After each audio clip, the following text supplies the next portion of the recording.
Ukraine और रूस की जंग को एक तरफ डोनाल्ड ट्रंप टॉमहॉक सप्लाई करके भड़का रहे हैं, पुतिन और ज़ेलेंस्की की दुश्मनी को हाईमार्स वाले लॉन्ग रेंज रॉकेट डालकर खौला रहे हैं। नेटो को F-16 सप्लाई करके रूस को बता रहे हैं कि अब हमला मॉस्को से आगे किया जाएगा। डोनाल्ड ट्रंप ने हर तरह के हथियार ज़ेलेंस्की और उनको बचाने वाले नेटो साथियों को सप्लाई करने शुरू कर दिए हैं। पुतिन को डराने के लिए डोनाल्ड ट्रंप की हर चाल बहुत ज्यादा विध्वंसक है।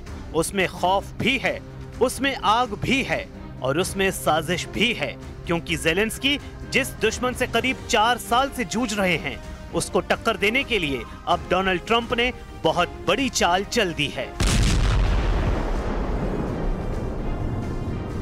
यूक्रेन में पुतिन के युद्ध को खत्म करने के लिए डोनाल्ड ट्रंप ने बहुत बड़े लड़ाका लीडर को उतारने का फैसला किया है। ये रूस की सेना की कामयाबियों को कमजोर करने वाला बहुत बड़ा कदम माना जा रहा है।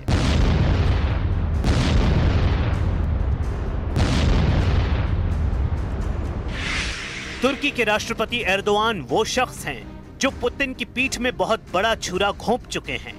सीरिया में जिस तरह से ईरान और रूस समर्थित बशर अल असद की सरकार उखाड़ने में एर्दोआन ने भूमिका निभाई, अब यूक्रेन के युद्ध में वैसी ही साजिश रची जा रही है। रूस इसे साफ साफ देख रहा है, क्योंकि ट्रंप ने कह दिया है कि अब यूक्रेन युद्ध का फैसला एर्दोआन करेंगे।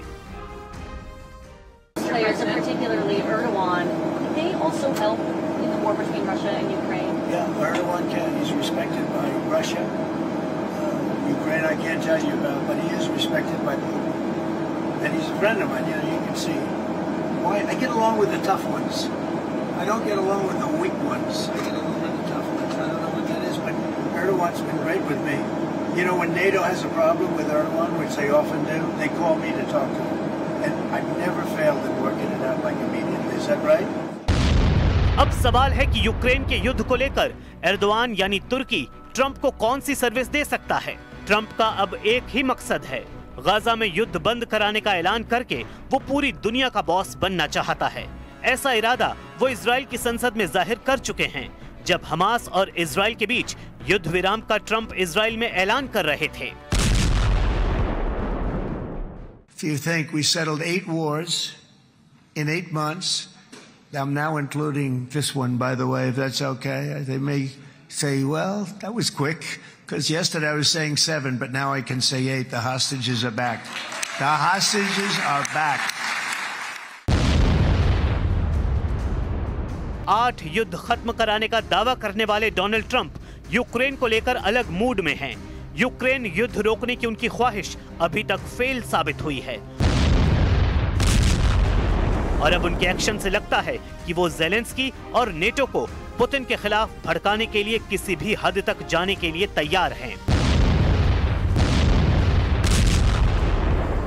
पुतिन इस बात से बहुत अच्छी तरह वाकिफ हैं, इसलिए उनकी सेना ने यूक्रेन को जलाने का नया दौर शुरू कर दिया है। ओदेसा से लेकर खार्किव और सुमी से लेकर ज़पोरिजिया तक यूक्रेन ऐसे ही जल रहा है। पुतिन की सेना ने यूक्रेन पर 3.5 साल के युद्ध में सबसे खतरनाक अटैक को अंजाम देना शुरू कर दिया है। रूस इस बार यूक्रेन पर नहीं बल्कि नेटो पर सबसे बड़े हमले के लिए खुद को आजमा रहा है, क्योंकि अमेरिका और नेटो ने भी रूस को दबाने में कोई कसर बाकी नहीं रखी है। यह है पुतिन की यासीन क्लास की पनडुब्बी और यह है पुतिन की ऑस्कर क्लास की पनडुब्बी। दोनों न्यूक्लियर सबमरीन हैं। दोनों डोनाल्ड ट्रंप की उस धमकी का जवाब देने के लिए तैयार जो उन्होंने पुतिन को दी है। दोनों सबमरीन के कमांडर टारगेट सेट करते हैं। ऑर्डर जारी किया जाता है कि दुश्मन को पूरी तरह तबाह कर दो। इसके बाद पूरा क्रू हरकत में आ जाता है, क्योंकि मिसाइल लॉन्च होने को तैयार है। प्रशांत महासागर में अलास्का से बहुत करीब ये मिसाइल दागी गई। जाहिर है जवाब डोनाल्ड ट्रंप को दिया जा रहा है। वो इसलिए क्योंकि डोनाल्ड ट्रंप ने भी पुतिन को धमकाने वाली बहुत बड़ी बात कही है। अपने 9 महीने के कार्यकाल में ट्रंप ने वो गलती की है जिसने पुतिन का गुस्सा मिसाइल की रफ्तार से बुलंदी पर पहुंचा दिया है। दोनों तरफ अब परमाणु पनडुब्बी वाला खौफ मंडराने लगा है और फिलहाल इसकी सबसे बड़ी वजह डोनाल्ड ट्रंप बन चुके हैं। रूस से टक्कर को लेकर डोनाल्ड ट्रंप ने वो बात आधिकारिक तौर पर कह दी है जो 2 महीने पहले तक अमेरिका में सूत्रों के हवाले से कही जा रही थी। रूस और अमेरिका के बीच इस वक्त परमाणु युद्ध वाला खतरा माउंट एवरेस्ट वाली ऊंचाई पर पहुंच चुका है।